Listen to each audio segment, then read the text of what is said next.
گوجری زبان میں اپڈیٹ سنیے۔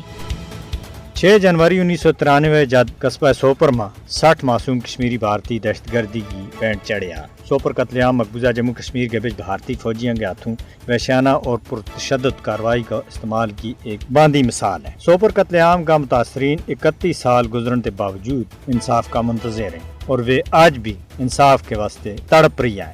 31 سال گزرنے کے باوجود سوپر قتل عام کا مجرم دن دناتا پھر رہا ہے۔ انہوں نے نہ کسی عدالتی کٹہرہ کے بچ کھڑو کی ہوگی ہے اور نہ ہی کسی نے ان درندہ اور انسانیت کا قاتلاں دے پوچھے ہے۔ سانیہ سوپر کی دل ہلا دینے والی یاد کشمیریوں کی ذہنوں کے بچ آج بھی اسی طرح تازہ ہے۔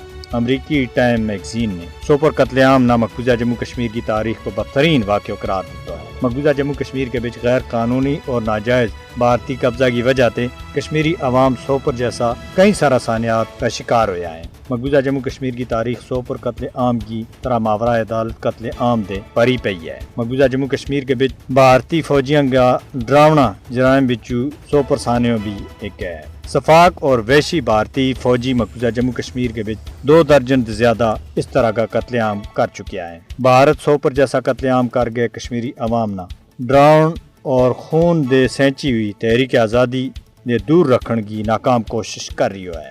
مقبوضہ جموں کشمیر کے بچ ہونے والا قتل عام نے بھارت کی نام نہاد جمہوریت کو اصل چہروں پوری دنیا کے سامنے بے پرد کیا ہے۔ سوپر جیسا خونی اور نہ پلا دینے والا واقعات کشمیری عوام نہ آزادی کی جدوجہد سے کسی بھی صورت میں روک نہیں سکتا۔